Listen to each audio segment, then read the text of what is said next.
Hey everyone, thanks very much for coming tonight. I'm Sam and I'm part of the CX team here at Granola. For those of you that don't know Granola, it's an app that transcribes your meetings, enhances any notes that you take with AI to give you awesome meeting notes that you can then share with your team. I'm really excited to be joined tonight by Dimitri, CEO of another hot London AI startup, Gradient Labs. Thank you, Sam. Hey everyone, I'm Dimitri. I'm the CEO of Gradient Labs, one of the 3 co-founders. So for all who don't know what we do, probably all of you, we do automate customer support and customer operations for larger regulated companies like banks and fintechs in general. So Dimitri, can you tell us a bit about the origin story behind Gradient Labs? Where did the whole thing come from? That's a typical VC question. So literally every VC asks this question as the first thing whenever I meet somebody for the first time. So that's well reversed. So brace yourself. No. So I think the starting point was that all 3 of our co-founders, and myself included, were part of Monzo. Monzo is a digital bank here in London, in the UK. I joined them probably as employee number 30-ish and was leading all things data science and machine learning engineering from day one. So I was quite lucky to bet on the right horse and kind of propel my career in that way many years ago. So I stayed around there for 7 years. And throughout that time, we have been working within operations area, financial crime and customer operations, customer support as well within the bank, because that was kind of one of the biggest opportunity areas for the banks to have with data science and ML models.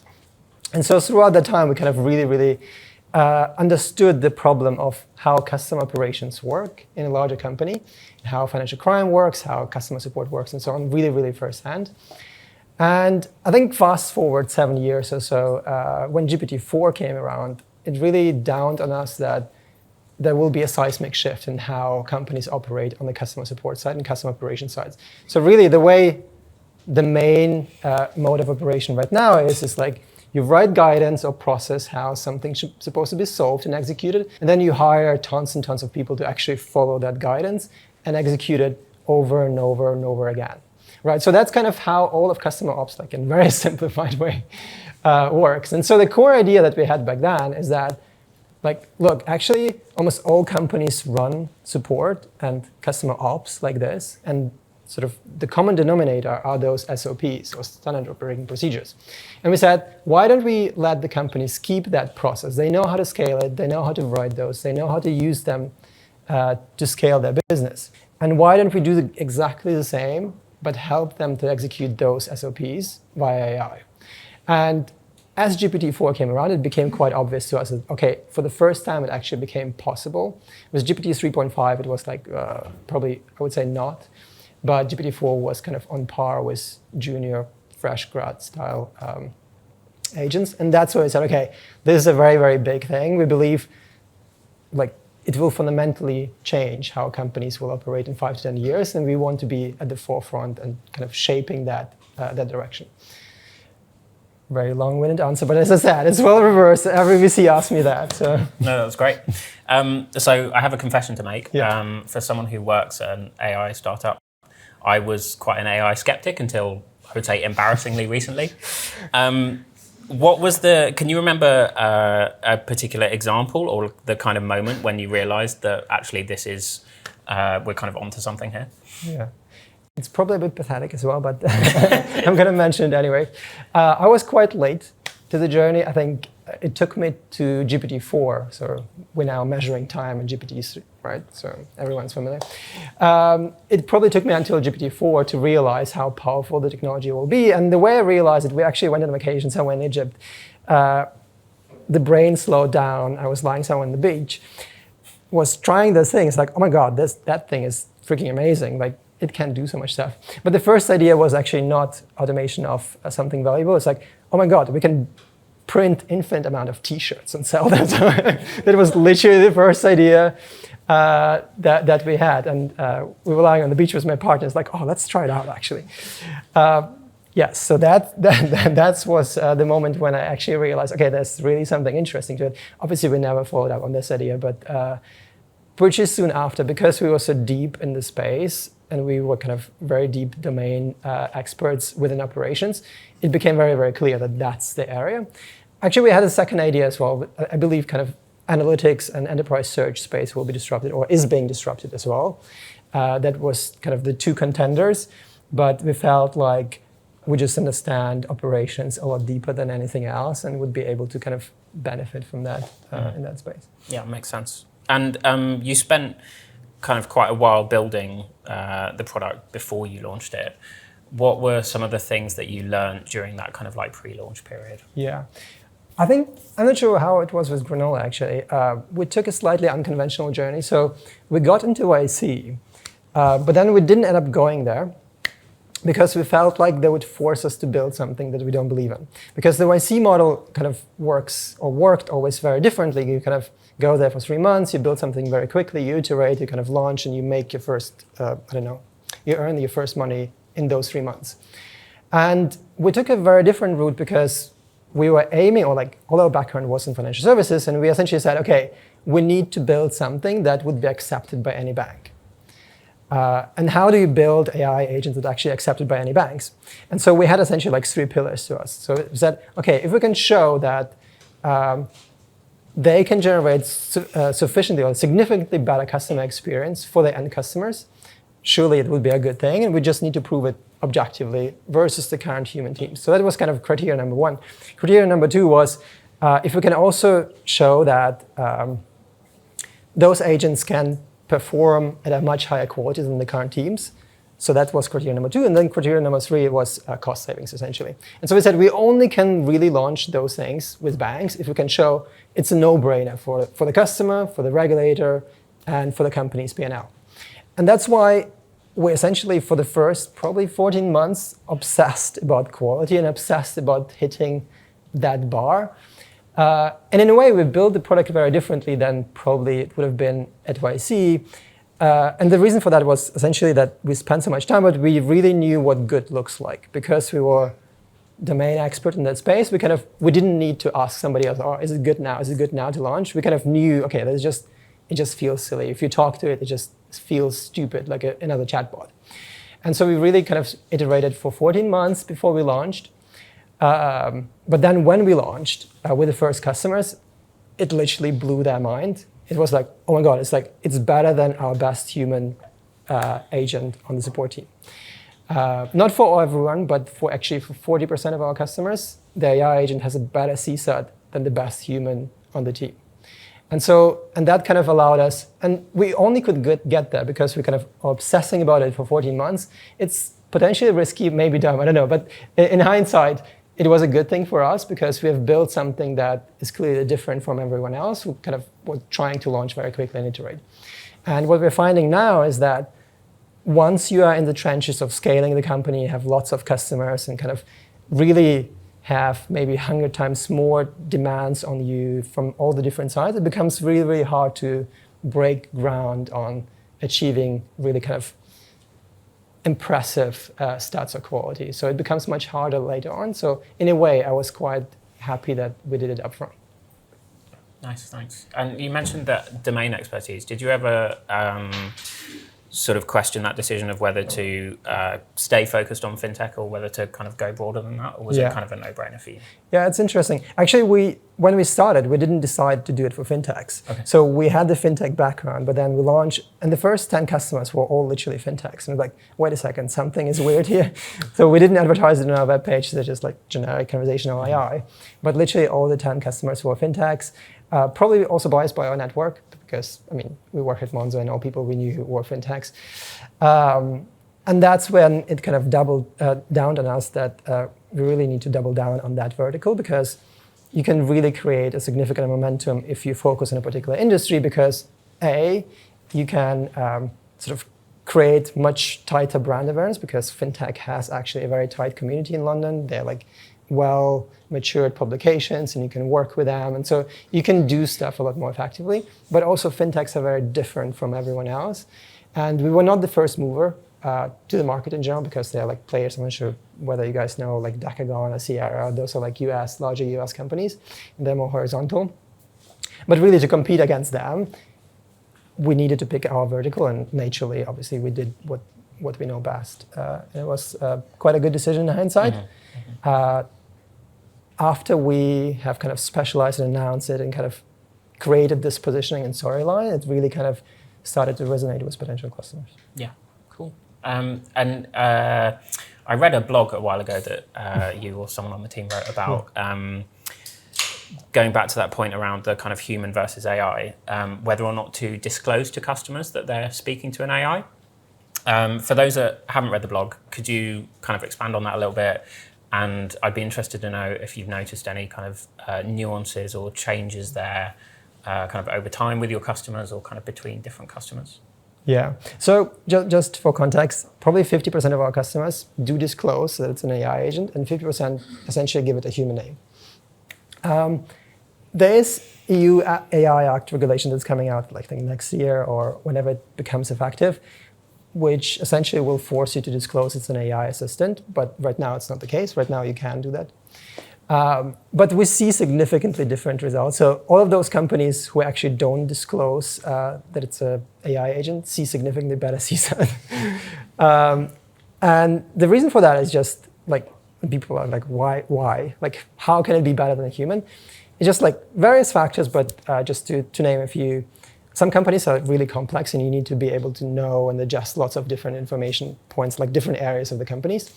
And what happens in kind of larger, mature scale teams is that you have specialist teams and you start kind of bouncing a customer from one team to another. So it's kind of escalations and circles. Or the product is so complex that actually humans make mistakes all the time. And it turned out that you can get AI to be a lot more accurate with this and actually know everything. And so in this particular case, we saw actually some funny examples. Like today I saw a quote from some customer. They said like their end customer said, like, oh, your manager, you should be the manager of yourself. Essentially implying that the AI agent, which had a human name, was so good that the customer was suggesting you should be the manager of that team.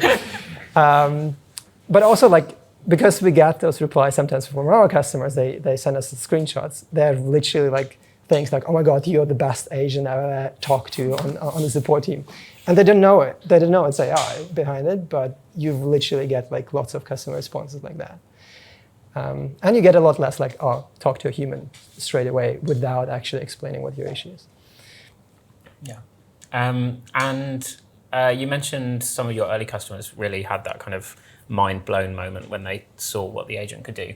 Have you had any of those yourself where you've been really surprised at what it can achieve? I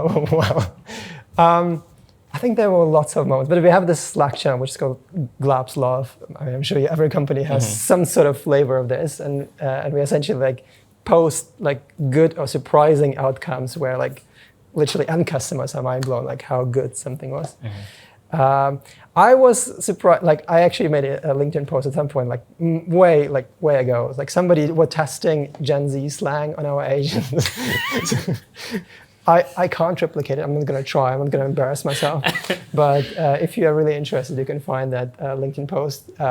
It was literally like, I needed to look up at least 4 words or 5 words. I had no idea what they were asking, but the agent actually got it. Oh, brilliant. The agent actually replied, oh, you want a replacement card or whatever it was. I actually can't remember. But that was quite surprising. It's like, oh my God, okay, you can be quite cryptic. You can really use whatever words you want. Nice. I think one of our engineers, when we were testing at Granola, the ability to rewrite your meeting notes with AI, one of our engineers got all his meeting notes written in Gen Z slang as well. Meaningless to me. And I guess the other side of the coin on that one, what's something that you think will probably always need to be handled by a human, and why do you think that is? I'm not sure whether about the always part. So, oh, okay. So maybe I don't subscribe to that. Yeah. But right now, they're like, I think the frontier is fairly clear right now. And so let me describe it like this. Like whenever you can hire a fresh grad and give them like a 5 to 10 pager on how to do a certain thing, and they will be able to do that, that's pretty much automatable at a very, very high degree of quality today, right? So that's already solved. I think the next frontier is when you hire people whom you need to train for a year or two to do a particular task because it requires expertise. Expertise which is not explicit on a piece of paper that you can just write down on 5 pages, but something that you learn through experience of doing a particular task over and over again and thinking deeply about this task. So this is like expertise and experience-based tasks. And I think that's the next frontier for us that we are thinking internally about. I do think it's solvable though, so that's why like never, Yikes. not sure. But it's coming. But right now, this kind of expertise-based tasks, nobody has tackled it yet, from what I've seen at least. And they're like still major pieces of kind of research to be done how to do it well. Do you think that's a kind of advancement in models thing, or like how we use them? Yeah, I would say probably the systems that we build around those. Yeah. Because if you think about it, like actually like our use case, customer support seems to be like, okay, you hire a bunch of fresh grads, seems simple, you don't need PhDs to work on that. But even that took a very, very long time to solve very well, and is still not completely solved, right? And yet at the same time, we have kind of claims from OpenAI that, like the newest model perform at PhD level. So those two statements obviously don't reconcile. But they're not really contradictory, because what it really means is that humans can do a lot more. Like they can actually observe, read, and learn from experiences in context, and LLMs can't right now, right? So like actually building some learning capability is what we spend a lot of time doing to make our agent really, really good. This is like very, very basic compared to what humans can, but it's not quite like, we didn't build a new LLM. It's just using LLM, you build additional systems component that try to replicate how humans can interact and what tools they have at their belt to kind of to execute on jobs. Whenever there's a new model that comes out, I always enjoy seeing the bar charts that are slightly higher than the previous bar, but it's good to know that that's fairly irrelevant. Yeah, I mean, for us, it certainly doesn't matter. Yeah. Like we could solve our use case with GPT-4 already, so it's just...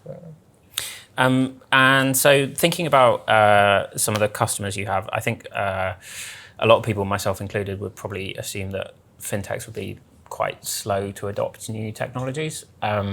What are some of the ways that you've built confidence with them, with your agent? Yeah. Particularly the kind of more cynical ones, let's say. Yeah. I think the interesting thing about fintechs, we actually did a survey at some point, how customers are satisfied with customer support in different industries. And actually, fintech or financial services are one of the highest satisfaction industry, which was surprising to me. Yeah. But it means the bar for fintechs is already incredibly high. And that kind of makes sense, right? So there's a lot of regulation, a lot of stuff that you can just mishandle. And so people really try to do a really good job. Now, there are things that you can do. Obviously, they are very, very risk averse, but it also depends. Like, for example, we have a large regulated bank as a customer. That is a very, very different ballgame to a larger fintech, for example, right? But I think the key thing that kind of I realized over the last year is that, like, in order to adopt those systems safely, you need to compare them, or the way you do it is you need to compare them rather to humans than traditional software systems. And really the route to adopting those systems safely in fintechs or like larger regulated banks is to compare to humans and say, look, we can actually do a much better job. Like it's much better outcome for the customers, it's much better outcome for the regulator and for the company's P&L. And so we essentially created a process for us how we call it a trust escalator. Internally, it's not a thing, but it's essentially just a 4-step process of how we get companies to gradually get confidence into what they're going to be receiving. Because nobody wants to put an AI agent to 100% of their customers, like, and hope for the best, right? Like nobody would ever do that. So we have like phases of like, you first do some offline evaluation, red teaming, and try to break the agent. Then you literally launch it with like, I don't know, 30 or 40 conversations a day where you review every single conversation and kind of watch it very, very closely. And then you scale up very slowly. That's probably like a longish or longer process with financial institutions. Maybe some other companies in e-commerce or so wouldn't maybe do that. I actually don't know. But yeah, it's doable. So we just like boil the frog very slowly. Okay, makes sense. And so going from companies who might be cynical or kind of slow to adopt, there's some companies out there who are adopting these sorts of tools kind of very rapidly. What do you think, what kind of potential are they still not realizing, or kind of what do you think the future is for them? Well, are you talking specifically about support and ops area? Or more broader? Yeah, just in CX and support, I guess.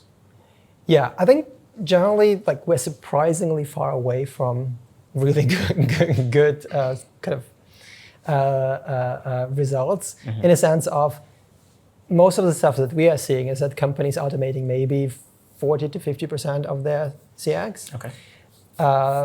Like companies maybe at the forefront automating, like complex companies I'm talking about, maybe 60 or 65%, but really like getting to 80 or 90% automation is really, really hard, and almost nobody has demonstrated it in the industry. So there's still a long way to go. But doing it at the right quality and like doing it in a way that it creates exceptional customer experiences, that's the key, right? So it's actually for no of the companies that we're working with, it's a cost play. For all of them, it's about customer experience. And that's something that we learned through the process as well. We're like, okay, clearly it's going to be something that's saving costs and like, I don't know, serving customers more efficiently. It's actually not. It's more about creating better customer experiences than you had before.